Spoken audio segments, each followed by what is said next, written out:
हमारे साथ हमारे वरिष्ठ साथी पीयूष पांडे जी जुड़ गए हैं, जो कि इन हाउस हमारे फाइनेंशियल इकोनॉमी एक्सपर्ट भी हैं और सुप्रीम कोर्ट से जुड़े मसलों को लेकर भी आप मेरे साथ अक्सर पीयूष जी को देखते रहते हैं। पीयूष जी, सबसे ज़्यादा जो इंतज़ार रहता है बजट की घोषणा के वक्त वो रहता है मिडिल क्लास को लेकर, क्योंकि पिछले कुछ वर्षों में बजट जब आया तो देखा गया कि मिडिल क्लास के हाथ ज़्यादा कुछ आया नहीं।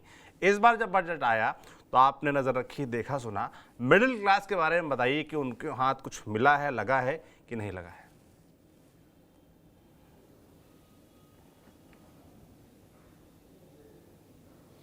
देखिए सौरभ, जब आपके हाथ में कुछ ना आए उससे बेहतर है कुछ आ जाए। तो 2014 के बाद से लगातार जो बजट आए उनमें ये देखा गया कि मिडिल क्लास को जो है टैक्सेशन में, डायरेक्ट टैक्सेशन में कोई बेनिफिट नहीं मिल रहा था। तो इस बार जो बेनिफिट दिया गया है, हालांकि जो न्यू टैक्स रिजीम का इशू है उसमें ज़्यादा बेनिफिट है, जबकि जो ओल्ड रिजीम है उसमें आप सीधे तौर पर देखें तो जो स्टैंडर्ड डिडक्शन था वो 50,000 से बढ़ा करके 75,000 कर दिया गया है। और इसके अलावा जो फैमिली पेंशन का इशू है उस पर भी थोड़ी छूट दी गई है, लेकिन ये बहुत बड़ी राहत नहीं है मिडिल क्लास के लिए, क्योंकि इस समय जो महंगाई का दौर है वो अगर आप इन्फ्लेशन के हिसाब से देखेंगे तो ये छूट बहुत बड़ी नहीं है। हालांकि सरकार का जो बजट है वो बहुत ही समावेशी है। विभिन्न क्षेत्रों के मद्देनज़र अगर आप देखें तो कृषि, किसान, महिलाओं, इंफ्रास्ट्रक्चर, इन सब पर काफ़ी जोर दिया गया है। चूँकि विकसित भारत की जो परिकल्पना है उसके मद्देनज़र ये बजट है। अगर मैं आपसे ये कहूँ कि युवाओं के मद्देनज़र, खास तौर पर रोज़गार को लेकर के अगर देखा जाए तो सीधे तौर पर नहीं लेकिन अप्रत्यक्ष तौर पर इन योजनाओं के तहत जो दूरगामी परिणाम होंगे उसका लाभ युवाओं को मिलेगा। अब जैसे किसी सरकारी योजना का लाभ अगर किसी युवा ने नहीं लिया तो उसने अगर किसी देश के संस्थान में, शिक्षण संस्थान में प्रवेश लिया तो उसे जो लोन मिलेगा उस पर सरकार जो है 3% का जो ब्याज होगा वो और जो उसकी रकम होगी वो अपने पास से देगी। तो इस तरह की बहुत सी छोटी छोटी मदद जो सरकार की ओर से युवाओं के लिए घोषित की गई हैं, महिलाओं के लिए घोषित की गई हैं, कृषि क्षेत्र के लिए घोषित की गई हैं, इंफ्रास्ट्रक्चर के लिए घोषित की गई हैं, उसके दूरगामी परिणाम होंगे। जाहिर सी बात है कि पूरी दुनिया में अभी जो इकोनॉमी है वो स्टेबल नहीं है जी। और आपने अभी थोड़ी देर पहले जब बजट की घोषणा हो रही थी, वित्त मंत्री अपना बजट भाषण पढ़ रही थी, तभी आपने गौर किया होगा कि मार्केट अचानक गिरने लगी। तो इसके गिरने की वजह ये थी कि 2 टैक्सेशन उन्होंने इम्प्लीमेंट कर दिए। जो शॉर्ट टर्म एक टैक्स है, जो आप निवेश करते हैं शेयर बाज़ार में तो उसमें शॉर्ट टर्म टैक्स लगा दिया गया, और दूसरी तरफ जो लॉन्ग टर्म टैक्स था उसकी जो दर थी वो बढ़ा दी गई। तो इसके चलते लगातार मार्केट गिरने लगा। फिर अभी मार्केट थोड़ा सा उसमें सुधार आया है, लेकिन आप इसके दूरगामी परिणाम देखिए कि टैक्सेशन अगर आप आम जनता से नहीं वसूल सकते या नहीं ले सकते या वो फिर अपनी अधिकतम सीमा में पहुंच चुका है, तो ऐसी स्थिति में फिर जो उपाय बचते हैं वो निवेश करने वालों पर बचते हैं, बड़े बड़े बिल्डरों पर, पूंजीपतियों पर टैक्स लगा करके बचते हैं। और चूँकि अगर विकास करना है तो सरकार को उसके लिए पैसा चाहिए, और यही वजह है कि सरकार ने विभिन्न स्तरों पर चारों तरफ ध्यान रखते हुए जो मिडिल क्लास को छूट दी है वो एक सीमा तक है। और जो न्यू टैक्स रिजीम है, चूँकि आप ये देखिए कि न्यू टैक्स रिजीम में किसी तरह की छूट मुहैया नहीं है, एनपीएस को छोड़ करके देखा जाए तो उसके स्लैब में जो बदलाव किया गया है वो इसी वजह से किया गया है कि लोग न्यू रिजीम ऑप्ट करें और टैक्स देना सीख जाएं। अभी क्या है कि आप सेविंग कर ज़्यादा करते हैं क्योंकि आप ओल्ड टैक्स रिजीम में हैं, और सेविंग और होम लोन और एनपीएस और इसके अलावा विभिन्न तरीकों से पैसा जो इन्वेस्ट करते हैं उसकी छूट आपको मिलती है। लेकिन जब आपको एक तरफ छूट मिल रही है निवेश करने पर विभिन्न स्तरों पर और या पैसा बचाने पर, तो दूसरी तरफ आपको पूरी तरह से टैक्स स्लैब में छूट नहीं दी जा सकती जैसा कि न्यू रिजीम में किया गया है।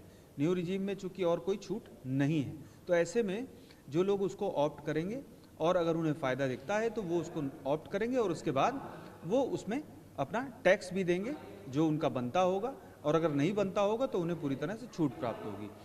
तो कुल मिलाकर के इस बार का जो बजट है वो समावेशी बजट है और निर्मला सीतारमण जी ने पहले ही ये स्पष्ट कर दिया था कि जो सतत विकास है उसकी नींव को मजबूत रखने के लिए ये बजट घोषित किया जा रहा है और भविष्य के भी जो बजट होंगे, आगामी बजट होंगे, वो भी इसी पटरी पर होंगे और इसी तर्ज पर होंगे।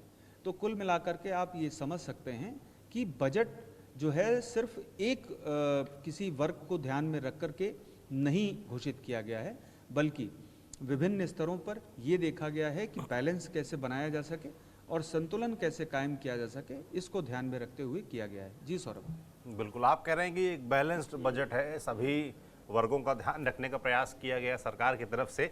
मगर पिछले कुछ समय से अगर आप देखें, जो नाराज़गी दिख रही थी वो युवाओं में दिख रही थी। रोजगार को लेकर लगातार आंदोलन चल रहे थे, लगातार आप देखते हैं प्रदेशों में पेपर लीक और तमाम तरह की घटनाएं होती रहती हैं। और किसानों का मुद्दा जो है लगातार आप देखिए पिछले 2-3-4 साल से एक्टिव हैं किसान। आपने तमाम आंदोलन देखे, किसान जो बिल थे उनकी वापसी देखी, MSP को लेकर लगातार बात आंदोलन चलते ही रहते हैं। तो ये जो दो वर्ग हैं खास तौर पर, जो जिनका गुस्सा जाहिर तौर पर दिखता रहा है पिछले कुछ समय में, और अब की बार जो लोकसभा के नतीजे आए उनमें भी वो गुस्सा कहीं ना कहीं झलका। तो युवाओं को अगर देखें और किसानों को अगर देखें, तो इन दोनों के लिए जो घोषणाएं हुई हैं उनको कैसे देख रहे हैं आप?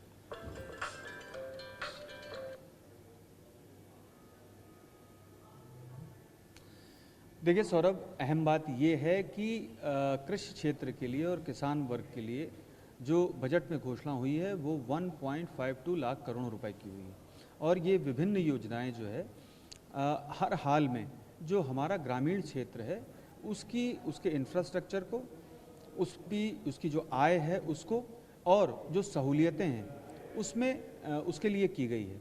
और युवा वर्ग के लिए देखिए, रोजगार के लिए सीधे तौर पर तो अभी तक इस बजट में कुछ ऐसा नहीं दिखाई देता है, लेकिन जहां आप नौकरी शुरुआत करते हैं तो उसके पहले जो 15,000 रुपये की सरकार की तरफ से जो पैसा दिया जाएगा 3 किश्तों में, वो अहम है।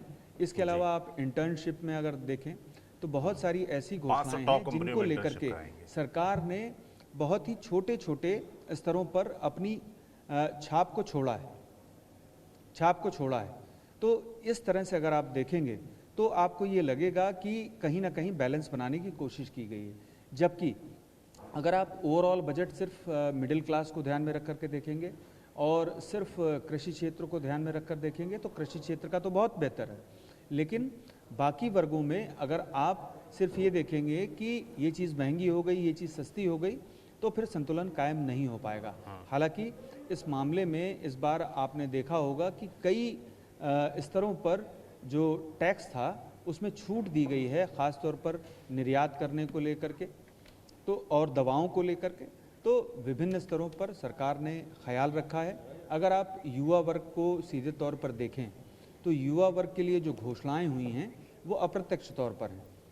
अगर ये कहा जाता कि 10 लाख नौकरियां सीधे तौर पर हम अमुक तिथि से देने लगेंगे, तब तो इसको प्रत्यक्ष तौर पर कहा जा सकता था, लेकिन कभी भी बजट में ऐसा नहीं होता है। कोई भी नई इंडस्ट्री या फिर नया क्षेत्र जिसको सहूलियत दी जाती है, जिसको सहायता दी जाती है सरकार की तरफ से, और उस क्षेत्र में युवाओं को फिर रोजगार मिलता है। जी सौरभ। बिल्कुल, तो बैलेंस बनाने का प्रयास किया गया है। और जब हमने मिडिल क्लास के बारे में बात की तो जो पीयूष जी ने शुरुआत में कहा कि उम्मीद तो बहुत थी पर जो मिल गया है उसी में संतोष कर लिया जाए।